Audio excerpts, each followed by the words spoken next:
নমস্কার, আপনারা দেখছেন সংকেত মিডিয়া, সোজা কথা সহজভাবে। নমস্কার, শুভ সকাল। আজ ঈশ্বর কথা ৭৪তম পর্বে শ্রী শ্রী মায়ের কথা। জননীং শারদাং দেবীরাম কৃষ্ণং জগদ্গুরুং পাদপদ্মে ত্রয়সিতা প্রণমামি মুহুর্মুহুঃ। শ্রী শ্রী মায়ের পাদপদ্মে আভূমি লুণ্ঠিত প্রণাম জানিয়ে শুরু করছি শোকহরণ। মাসিক যে ৫ টাকা দেয় তা মাকে দিতে দিয়েছিল। দিতেই মা বললেন, কেন মা, এখন তার কষ্ট, এখন নাই বা দিলে আমি অর্থাৎ সরজুবালা দেবী, কত দিকে কত খরচ হয়ে যাচ্ছে মা, এ তো আর বেশি নয়, যে আপনার সেবায় দিতে পারে তারই মনের তৃপ্তি, নইলে। মা বললেন, হ্যাঁ তা বটে, এখানে দিলে সাধু ভক্তদের সেবায় লাগে। মাল্প এনেছিল, খুলে ঠাকুরের কাছে দিতে বললে। কত রাত হয়েছিল, প্রায় 10:30। ভোগ হয়ে গেছে। মায়ের আহারের পর প্রসাদ নিয়ে বিদায় নিল। ১৩২৫ বঙ্গাব্দের ১৮ই ভাদ্র। মা জপের আসনে বসে আছেন। আরতি হয়ে গেছে। রাধু স্বামীর জন্য মাংস রেঁধে এনেছিল। রাধুকে ডেকে তেতলায় তার ঘরে রেখে আসতে বললেন। আমি রেখে এসে প্রণাম করে বসলুম। মা কুশলাদি জিজ্ঞাসা করলেন। একটি আত্মীয়া মেয়ে এসে মাকে বললে, তুমি আমার মনটি ভালো করে দাও, আমার মনে বড় অশান্তি, আর বেঁচে থাকতে ইচ্ছে নেই। যা আছে তোমাকে লিখে পড়ে দিয়ে যাব, আমি মরবার পরে তুমি সেই মতন কাজ করো। মা হেসে বললেন, তা কবে মরবি গো? শেষে গম্ভীর হয়ে মা বললেন, তাহলে আস্তে আস্তে বাড়ি চলে যাও।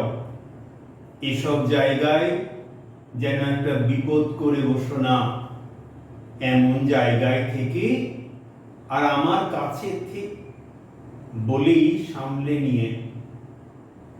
এইসব সাধু ভক্ত ঠাকুর এমন স্থানে থেকেও যদি তোর মনের অশান্তি না ঘোচে, তবে তুই কি চাস বল দেখি? কি জীবন তুই পেয়েছিস? কোনো ঝঞ্ঝাট নেই। এই জন্মটা যে কিনে নিতে যেতে পারতিস। এই স্থান যখন চিনলিনি, চিনবি একদিন, যখন অভাব হবে।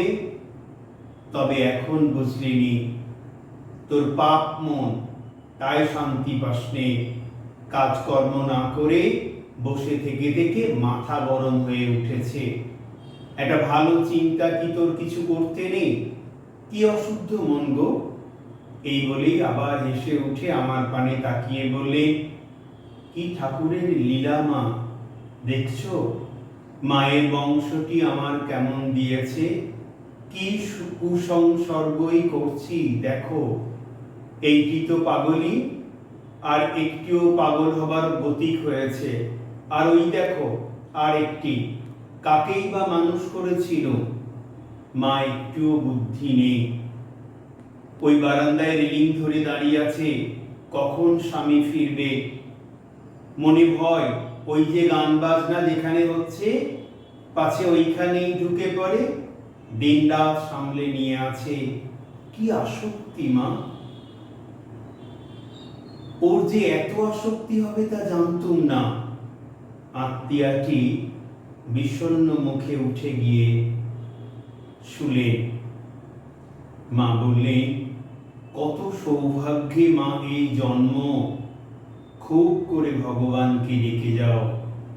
খাটতে হয়, না খাটলে কি কিছু হয়?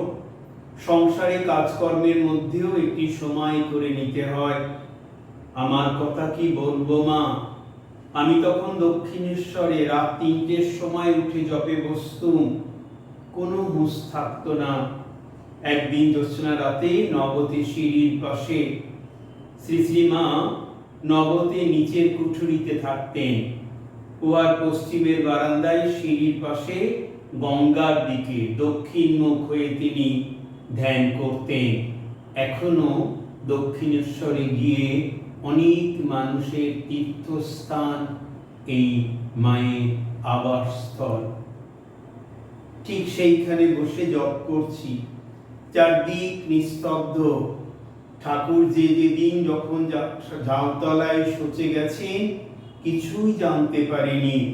অন্যদিন জুতোর শব্দে টের পায় খুব ধ্যান জমে গেছে। তখন আমার অন্যরকম চেহারা ছিল, গয়না পরা, লাল পেরে শাড়ি, গা থেকে আঁচল খসে বাতাসে উড়ে উড়ে পড়ছে, কোনো হুঁশ নেই। ছেলে যোগেন সেদিন ঠাকুরের গাড়ু দিতে গিয়ে আমাকে ওই অবস্থায় রেখেছিল। সেসব কি দিন গিয়েছে মা। জ্যোৎস্না রাতে চাঁদের পানে তাকিয়ে জোড়হাত করে বলেছি, তোমার ওই জ্যোৎস্নার মতন আমায় অন্তর নির্মল করে দাও। জপ ধ্যান করতে করতে দেখবে ঠাকুরকে দেখিয়ে উনি কথা কবেন, মনে যে বাসনাটি হবে তক্ষুনি পূর্ণ করে দেবেন। ঠাকুরকে দেখিয়ে বললেন, কি শান্তি প্রাণে আসবে। আহা, তখন কি মৌনই ছিল আমার। বেন্দেজি একদিন আমার সামনে একটি কাশি গড়িয়ে দিলে আমার বুকের মধ্যে যেন এসে লাগলো। মা নবতে ধ্যানস্থা ছিলাম, তাই শব্দটা যেন বজ্রের মতন লেগেছিল, কেঁদে ফেলেছিলেন। সাধন করতে করতে দেখবে আমার মাঝে যিনি, তোমার মাঝেও তিনি, দুলেবাগদি ডোমের মাঝেও তিনি। তবে তো মনে দিন ভাব আসবে। পূর্বোক্ত আত্মীয়ার ওর কথা কি বলবো মা। জয়রামবাটিতে ডোমেরা বীরে পাকিয়ে দিয়েছে, ঘরে দিতে এসেছে। আমি বললুম, ওইখানকে রাখো। তা তারা কত সাবধান হয়ে রেখে গেল। ও বলে কি না, ওই ছোঁয়া গেল, ও সব ফেলে দাও, এই বলে তাদের গালাগাল। তোরা ডোম হয়ে কোন সাহসে এমন করে রাখতে যাস, তারা তো ভয়ে মরে। আমি তখন বলি, তোদের কিছু হবে না, কোনো ভয় নেই। আবার তাদের মুড়ি খেতে পয়সা দিই। এমন মৌন ওর। রাত ৩টের সময় উঠে আমার ওই দিকে উত্তরের বারান্দায় বসে জপ করুক না, দেখি কেমন মনে শান্তি না আসে। তা তো করবে না, কেবল অশান্তি আর অশান্তি। কিসের অশান্তি? আমি তো মা তখন অশান্তি কেমন জানতুম না। এখন ওই ওদের জন্যে আর কিক্ষণে ছোট বউ ঘরে এলো, আর তার মেয়েকে মানুষ করতে গেলুম। সেই হতে যত জ্বালা। যাক সব চলে যাক, কাউকে আমি চাইনি। এ কি মেয়ে সব হলো গা। একটা কথা শোনে না, মেয়ে লোকে এত অবাধ্য। গোলাম মা আবার কেমন করে সাজে দেখো না, ভাবে তবেই বুঝি বর ভালোবাসবে। মা বললেন, আহা, তিনি আমার সঙ্গে কি ব্যবহারই করতেন। একদিনও মনে ব্যথা পাবার মতন কিছু বলেননি, কখনো ফুলটি দিয়ে পর্যন্ত ঘা দেননি। একদিন দক্ষিণেশ্বরে আমি তার ঘরের খাবার প্রসঙ্গক্রমে বলে রাখি, সেদিন সরু চাকুলি পিঠে আর সুজির পায়েস করে অন্য লোক নেই দেখে শ্রী শ্রীমা নিজেই সন্ধ্যার পর ওই সব ঠাকুরের ঘরে নিয়ে গিয়েছিলেন। রাখতে গেছি, লক্ষ্মী রেখে যাচ্ছে মনে করে তিনি বললেন, দরজাটা ভেজিয়ে দিয়ে যাস। আমি বললুম, আচ্ছা। আমার গলার স্বর শুনে তিনি চমকে উঠে বললেন, কে তুমি? তুমি এসেছো? বুঝতে পারিনি। আমি মনে করেছিলাম লক্ষ্মী। কিছু মনে করনি? আমি বললুম, তা বললেই বা, কখনো আমাকে তুমি ছাড়া তুই বলেননি। কিসে ভালো থাকবো তাই করেছেন। তিনি বলতেন কর্ম করতে হয়, মেয়ে লোকে বসে থাকতে নেই। বসে থাকলে নানা রকম বাজে চিন্তা কুচিন্তা সব আসে।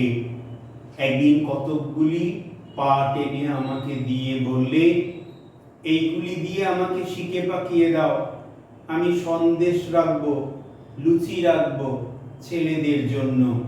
আমি শিকে পাকিয়ে দিলুম, আর ফেসোগুলো দিয়ে থান ফেলে বালিশ করলুম। চটের উপর পটপটে মাদুর পাততুম, আর সেই ফেসোর বালিশ মাথায় দিতুম। তখনও তাইতে শুয়ে যেমন ঘুমতো, এখন এই সব জায়গায় অর্থাৎ খাট বিছানা দেখিয়ে শুয়েও তেমনি ঘুমোয়। কোনো তফাৎ বোধ হয় না মা। তিনি বলতেন, ওরে রিদু, আমার বড় ভাবনা ছিল রে, পাড়াগের মেয়ে কে জানে এখানে কোথায় শৌচে যাবে আর লোকে নিন্দে করবে, তখন লজ্জা পেতে হবে। তা ও কিন্তু এমন যে কখন কি করে কেউ টেরই পায় না। বাইরে যেতে আমিও কখনো দেখলুম না। তার ওই কথা শুনে আমার এমন ভাবনা হলো যে কি বলবো। ভাবলুম, ওমা, উনি তো যা চান তাই মা ওকে দেখিয়ে দেন। এইবার বাইরে গেলেই ওর চোখে পড়তে হবে দেখছি। ব্যাকুল হয়ে জগদম্বাকে ডাকতে লাগলুম, হেমা, আমার লজ্জা রক্ষা করো। তা আমার এমনই মাটি যেন দুই পাখা দিয়ে আমাকে ঢেকে রাখতেন। এত বছর ছিল, একদিন কারো সামনে পড়িনি।